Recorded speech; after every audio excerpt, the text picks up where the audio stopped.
பாண்டுரங்கனுடைய பக்தை தான். ஒரு வாட்டி அவங்க என்ன பண்ணுவாங்கன்னா, அவங்க வந்து டெய்லியும் சாப்பிடுறதுக்கே வந்து ரொம்ப கஷ்டம். ரொம்ப புவர் பீப்பிள் தான் அவங்க. கொஞ்சம் பிச்சை எடுத்து தான் சாப்பிடுவாங்க. அப்போ அந்த மாதிரி வந்து யாசகம் கேட்டு சாப்பிட மோச்ச, அப்போ அந்த வழியா ஒருத்தவங்க வந்தப்ப சொல்லுவாங்க, பாண்டுரங்கன் கோவில் இங்க இருக்கு. அங்க போயிட்டு தரிசனம் பண்ணா ரொம்ப இதா இருக்கும். நம்ம போணும்னு நினைக்கிறதே பெரிய விஷயம். நம்ம போனாதான் ரொம்ப நல்லா இருக்கும் அப்படின்ற மாரி சொல்லியிருப்பாங்க. அப்போ விட்டல் நாமத்த வந்து அவங்களுக்கு வந்து பேசிட்டே போகும்போது அப்படி சொல்லியிருப்பாங்க. அப்ப வந்து அவங்க வந்து அந்த யாசகம் வாங்கிட்டு அவங்களும் வந்து சும்மா உட்கார்ந்துட்டு இருப்பாங்க இல்லையா? அப்பெல்லாம் இருக்கும்போது விட்டல் ஞாபகம் நாமம் தான் சொல்லுவாங்க. விட்டல விட்டல பாண்டுரங்கா ஜெய ஜெய விட்டல பாண்டுரங்கா எப்ப பாரு சொல்லிக்கிட்டே இருப்பாங்க. அந்த மாதிரி சொல்லிட்டே இருக்கும்போது ஒரு நாள் வந்து பாண்டுரங்கன் வந்து காதுல கேட்டுருச்சு பாண்டுரங்கனுக்கு. நம்ம வந்து கோமாபாயை வந்து இங்க கூட்டிட்டு வரணும் அப்படின்னு மனசுல நினைக்கிறாங்க. நினைச்ச உடனே கோமாபாய்க்கு வந்து தோணுது, நம்ம இவ்ளோ இவ்ளோ நாள் இங்கே இருக்கோம். நம்ம வந்து அந்த சந்திரபாகா நதி இருக்கு இல்லையா? அதுல வந்து நம்ம ஓடத்துல போய் தான் நம்ம போய் பாண்டுரங்கனை போய் தரிசிக்கணும். அந்த மாதிரி இருக்கும். அதுல அது அந்த நதிக்கு பாத்தீங்கன்னா ஏன் சந்திரபாகா நதின்னு வந்ததுன்னா, அது ஷேப் பாத்தீங்கன்னா 3 கிரிசன்ட் ஷேப்ல இருக்குமா. அதனாலதான் அது பேர் சந்திரபாகா நதி அப்படின்ட்டு சொல்றாங்க. அதுக்கு முன்னாடி அந்த ரிவரே தான் அதுக்கு முன்னாடி வந்து இப்போ இருக்கும்போது அதுக்கு வேற நேம் சொல்றாங்க. அந்த இடத்த தாண்டி போகும்போது அதுக்கு வேற நேம் சொல்றாங்க. அந்த அந்த ஒரு அஹ், ப- அஹ், பண்டரிபுரத்துக்கு வழியில இருக்கிற அந்த நதிக்கு தான் மட்டும்தான் சந்திரபாகா நதி அப்படின்ட்டு சொல்றாங்க. ஏன்னா அது ஷேப்காக அது. அப்ப ஒரு நாள் இந்த அம்மா வந்து நம்மளாலலாம் அந்த நதியெல்லாம் கடந்து போக முடியுமா? அப்பெல்லாம் ஓடம் தான் இல்லையா? பிரிட்ஜ் எல்லாம் இல்லை. இப்பெல்லாம் ஆக்சுவலி பிரிட்ஜ் இருக்குங்களாம். அப்பெல்லாம் வந்து ஓடம் தானா. அந்த குட்டியா அந்த போட்ல தான் நம்ம போனோம். அதுலயும் பாத்தீங்கன்னா கொஞ்சம் பேர் தான் ஏறிட்டு போவாங்க. அப்ப வந்து இவளுக்கு வந்து போகணும் அப்படின்ட்டு இந்த கோமாபாய்க்கு வந்து ஒரு ஆசை இருந்துச்சு இந்த பக்திக்கு. என்ன பண்றாங்க, நம்ம வந்து ஒரே நாள் போய் நம்ம லைஃப் முடியறதுக்குள்ளயும் நம்ம ஒரே நாள் மட்டும் போயிட்டு அந்த பக்தைய போயிட்டு நம்ம பாத்துட கூடாதா அப்படின்ற ஒரு ஏக்கம் இருந்துச்சு. சரி நம்ம போவோம் அப்படின்ட்டு போறாங்க. போயிட்டு அவங்க வந்து அந்த போட் அந்த அந்த அந்த குட்டியா அந்த அந்த இருக்கிற இடத்துல அந்த போட் கிட்ட போய் நிக்கிறாங்க. நின்னுட்டு நம்மள யாரையாச்சும் கூட்டிட்டு போனா நல்லா இருக்கும் அப்படின்னு மனசுல நினைக்கிறாங்க. அந்த போட்காரர் என்ன பண்றாங்க, காசு இருக்கா, காசு இருக்கவங்க மட்டும் ஏறுங்க அப்படின்னு சொல்றாங்க. இவங்க கிட்டயா காசு இல்ல. அவங்கதான் ரொம்ப கஷ்டப்படுவாங்க. அவங்க கிட்ட என்னன்னா அந்த ரொட்டி பண்றதுக்கு அந்த மாவு மட்டும் இருக்கும் இல்லையா? அந்த மாவு மட்டும் தான் வச்சிருக்காங்க. அவங்க அந்த மாவு என்ன பண்றாங்க, நம்ம அங்க போயிட்டு அந்த மாவு வந்து யாருக்குன்னா நம்ம வந்து தானம் பண்ணலாம் அப்படின்ட்டு ஏதோ கொஞ்சோண்டு அவங்க கிட்ட இருக்கிற மாவு மட்டும் வச்சிட்டு இருக்காங்க.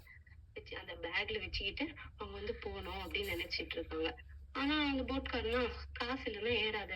நான் என்ன இங்க சும்மா இருந்து என்னுடைய வீட்டுக்கு நான் எடுத்துன்னு போய் என்ன காசை கொடுப்பேன், எனக்கு எப்படி வரும், காசெல்லாம் இல்லைன்னா ஏறாதீங்க அப்படின்ட்டு. அப்ப வந்து காட் வந்து நினைச்சிருக்கலாம், 2 விஷயம் நினைச்சிருக்கலாம். காட் என்னன்னா, அவங்க வரணும்னு நினைக்கிறாங்களே, சரி ஓகே அப்படின்ட்டு பாண்டுரங்கன் என்ன பண்ணிருக்கலாம், அவங்கள வந்து கூட்டிட்டு வர வந்திருக்கலாம். இல்ல இந்த போட்காரனுடைய மனச மாத்தி அவங்கள கூட்டிட்டு வர வச்சிருக்கலாம். இல்ல அங்க இருக்கவங்க யாருன்னா வந்து ஓகே நான்லாம் ஒரு சின்ன அமௌண்ட் வந்து நான் கொடுக்குறேன் அப்படின்ட்டு எல்லாரும் சொல்லி அந்த அம்மா வந்து ஃப்ரீயா கூட உட்கார வச்சு வந்திருக்கலாம். ஆனா பாண்டுரங்கன் இது எதையுமே பண்ணல. என்ன பண்ணுவாருன்னு நான் சொல்றேன். இது எதையுமே பண்ணல அவரு. அந்த அம்மாவா காலையில இருந்து வெயிட் பண்ணிட்டே இருக்காங்க. போகணும் போகணும் போகணும்ட்டு. எல்லா போட்டுக்காரங்களும் என்ன பண்றாங்க, காசு இருந்தா ஏறுப்பா, காசு இல்லைன்னா நீ ஏறாதம்மா, வயசானவங்க கூட பாக்கல, அவங்க கஷ்டப்பட்டு அப்படியே ஏறிடலாம் அப்படின்னு ஏறுறாங்க. அவங்கள புடிச்சு கீழே தள்ளி விடுறாங்க. நீ ஏறாத போட்லலாம் அப்படின்னு சொல்லிட்டு அவங்கள அப்படியே தள்ளி விடுறாங்க. பாவம் அந்த பேகும் அப்படியே தண்ணியில லைட்டா நனைஞ்சிடுது. அந்த பேக்ல தான் மாவு இருக்கு இல்லையா, அதுவும் கொஞ்சம் அப்படியே நனைஞ்சிடுது. அவங்களுக்கா இன்னைக்கும் நம்ம போக முடியாது போல அப்படின்ட்டு அப்படியே தலைமையில கைய வச்சுட்டு அந்த நதி ஓரத்துல அப்படியே உட்காந்துட்டே இருக்காங்க. கொஞ்ச நேரம் கழிச்சு ஒரு போட்காரன் வரான். வந்துட்டு இவங்க வந்து அந்த போட்காரர் கிட்ட கேட்கவே இல்லை. என்னென்ன என்னை இட்டுன்னு போய் அந்த பக்கம் விட்டுருப்பா அப்படின்னு கேட்கவே இல்லை. இவங்க என்ன பண்றாங்க, அந்த போட்காரர் சொல்றாங்க, எனக்கு இந்த கதை கேட்கும்போது ரொம்ப ஹாப்பியா இருந்துச்சு. அந்த போட்காரர் சொல்றாங்க, வரியா பாட்டி, இந்த பக்கம் நான் போறேன், அந்த பக்கம் வரியா அந்த வழிக்கு நான் போகும்போது அப்படியே அந்த கரைக்கு தான் நான் போறேன். நான் உன்ன விட்டுட்டு போயிடுறேன் அப்படி சொல்றாங்க. இவங்க என்ன பண்றாங்க, இல்லப்பா என்கிட்ட காசு இல்ல. அதுக்கப்புறமா நீங்க காசு இல்லன்னா ஏத்துக்க மாட்டீங்க. என்னத்துக்கு எனக்கு இந்த வேலை? நான் வரல அப்படின்றாங்க. நான் உன்கிட்ட காசு கேட்டேனா? காசு கேட்கலல்ல. நீனு வா. நான் இப்ப சும்மா தான் போறேன். என் போட் காலியா தான் போயிட்டு இருக்கு என்னுடைய ஓடம். நீ வந்தீன்னா நான் உன்ன உட்கார வச்சு கூட்டிட்டு போய் அந்த பக்கம் விட்டுற போறேன். எப்படிதான் நான் அந்த பக்கம் போய் தான் ஆகணும். என் குடும்பம் அந்த அந்த சைடு தான் இருக்கு.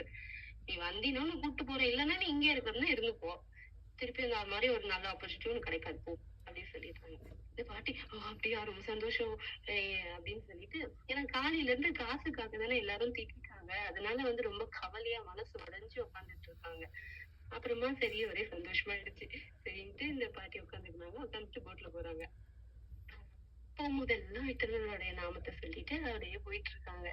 2 பேரும் எதுவுமே பேசாம அப்படியே போறாங்க. போயிட்டு அந்த கரை ஓரத்துல எடுத்துன்னு போயிட்டு விட்டுட்டாங்க. இப்ப அந்த கரையில வந்து கோமாபாய் இறங்கியாச்சு. இறங்கிட்டு ஏகாதசி முடிஞ்சு துவாதசி வருது. சோ ஏகாதசி அன்னைக்கெல்லாம் யாரும் சாப்பிடவே மாட்டாங்க இல்லையா, விரதம் தானே இருப்பாங்க. சோ துவாதசி வருது. அப்ப இந்த அம்மா தான் கொஞ்சம் மாவு வச்சிருக்காங்க இல்லையா, அதுவும் வந்து அந்த அந்த மாவு பாத்தீங்கன்னா ஒரு 2, 3 அளவுக்கு தான் வந்து ரொட்டி மாதிரி செய்ய முடியும். அந்த அளவுக்கு ரொம்ப கம்மி குவான்டிட்டி தான். பட் ஆனா அதை வந்து நம்ம யாருக்குன்னா கொடுக்கணும் அப்படின்னு நினைக்கிறாங்க. அங்கதான் ஏகாதசிக்கு எல்லா விரதம் இருக்கறதுனால யாரும் சாப்பாடுலாம் போட மாட்டாங்க. துவாதசியில எல்லாருக்குமே சாப்பாடு கொடுப்பாங்க. கோவிலுக்கு போயாச்சு இப்போ. கோவிலாண்ட போயிட்டு உட்காந்துட்டு இருக்காங்க. அப்போ எல்லாரும் சாப்பாடு எல்லாம் நல்லா சுட சுட கொடுக்குறாங்க. எல்லா ஜனமும் அங்கதான் போய் வாங்குறாங்க. இந்த பாட்டியா பாக்குறதுக்கு ஒரு மாதிரி இருப்பாங்க. சோ இவங்க கிட்ட வாங்கணும்னு யாரும் எதிர்பார்க்க மாட்டாங்க. அந்த மாவையும் வந்து இவங்க எடுத்து நம்ம யாருக்குன்னா கொடுக்கணும் அப்படின்னு சொல்லி தட்டி தட்டி வச்சுட்டு அப்படியே பாத்துக்கிட்டு இருக்காங்க. அந்த மாவு வாங்குறதுக்கு யாருமே வரல. ஒரு வயசான ஒரு தாத்தா ஒருத்தவங்க வராங்க. வந்துட்டு அந்த எனக்கு குடு பாட்டி, நீ வச்சிருக்க அந்த ரொட்டி எனக்கு குடு பாட்டி அப்படின்றாங்க. உடனே இவங்க என்ன பண்றாங்க, இல்லப்பா அங்க சூடா செய்யறாங்கப்பா, அங்க சூடா கொடுத்துட்டு இருக்காங்கல்ல, அதை சாப்பிட்டீங்கன்னா கூட நல்லா டேஸ்டா இருக்கும். எந்த ஒண்ணுமே இல்ல. இத போய் நீ என்னத்துக்கு சாப்பிடுற அப்படின்னு சொல்றாங்க. உடனே அவங்களுடைய வைஃப், வயசான அம்மா ஒருத்தவங்க வராங்க. அவங்க வந்துட்டு எனக்கும் கூட பாட்டி அப்படின்னு. இல்ல இல்லம்மா நீங்க எல்லாம் அங்க போய் சாப்பிடுங்க, பரவாயில்ல. இங்க யாராச்சும் இல்லாதப்பட்டவங்க வந்தா அவங்களுக்கு நான் என்ன மாதிரி யாருன்னா வந்தாலும் கொடுக்குறேன், பரவாயில்ல அப்படின்ட்டு. உடனே அந்த வயசான தாத்தா பாட்டியா வந்தது யாருன்னா விட்டலனும் ருக்மணியும் தான். அப்ப அவங்க நினைச்சுக்கிறாங்க, விட்டலன் வந்து மனசுல நினைச்சுக்கிறாங்க, இது இந்த ரொட்டியை சாப்பிடுறதுக்காக வந்து நான் உன்னை எங்க கரையில இருந்து அந்த கரையில வந்து உன்னை கூட்டிட்டு வந்து விட்டுட்டு அது பண்ணதும் இதுவாடுதான். இந்த கரையில இருந்து அந்த கரையில உன்னை கூட்டிட்டு வந்து விட்டேன். இத சாப்பிடறதுக்காக தானே நான் இப்ப வந்து கேட்கவும் செய்யறேன். நீ பார்த்தா எனக்கு தரவும் மாட்டேங்கிற, எனக்கு சொல்லவும் மாட்டேங்கிற அப்படின்னு சொல்லிட்டு மனசுல நினைச்சிட்டு அவங்க கிட்ட இருந்து ரொம்ப ஃபோர்ஸ் பண்ணி வாங்கிக்கிறாங்க. இல்ல பரவாயில்ல நான் சாப்பிடுறேன். எனக்கு இதே சந்தோஷம் தான். என்னால நடக்க முடியாது. என்னால இப்ப அவ்வளவு தூரம் போயெல்லாம் வாங்க முடியாது அந்த இடத்துக்குலாம். நீ உன் கையில இருந்து குடுக்குறதுன்னா குடு, நான் சாப்பிடுறேன். இல்லைன்னா எனக்கு வேணாம் போ, நான் அப்படியே பட்னியாவே இருக்கிறேன் அப்படின்றாரு. உடனே இவங்க என்ன பண்றாங்க, சரி இந்தாப்பா இதை சாப்பிடு அப்படின்னு சொல்லிட்டு இந்த வாட்டி வந்து குடுக்குறாங்க. அதை வாங்கி சாப்பிட்டுட்டோடனே ஆஹ் ஒரே சந்தோஷமா ஆயிட்டாரு. இந்த இந்த இந்த பாட்டி வந்து வந்தது யாருன்னுட்டுன்னு தெரியாம தான் கொடுத்தாங்க. அப்புறமா பாத்தீங்கன்னா அவங்களுக்கு வந்து தெரியவும் செஞ்சது யாருன்னா நம்மளுடைய விட்டலனும் ருக்மணியும் தான் வந்தது அப்படின்னு சொல்லிட்டு. அப்படியே இந்த பாட்டிக்கு ரொம்ப ஒரு மாதிரி பூரிப்பாயி ரொம்ப சந்தோஷமா ஆயிடுச்சு. இவங்களும் வந்து நம்ம வந்து காட பாக்கணும், நம்ம இந்த பக்கம் வர முடியுமான்னு நினைச்சோம்.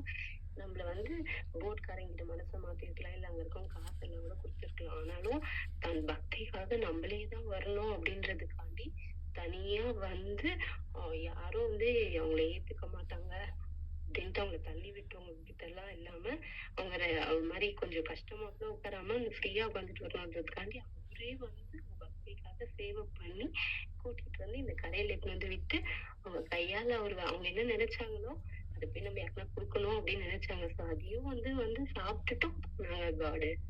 நம்மளும் அந்த மாதிரிதான். இங்க போகணும், இங்க வரணும் அப்படின்னு நம்ம மனசுல நினைச்சோம் அப்படின்னாவே போதும். கண்டிப்பா நம்மளுக்கு வந்து எல்லா இதுவுமே வந்து எல்லா விஷயமும் வந்து காடே வந்து நமக்கு வழி காமிச்சு அப்படியும் கூட்டிட்டு போவாங்க கோமாபாய் மாதிரி. Okay, thank you. ஜெய் ஸ்ரீராமண்ணா.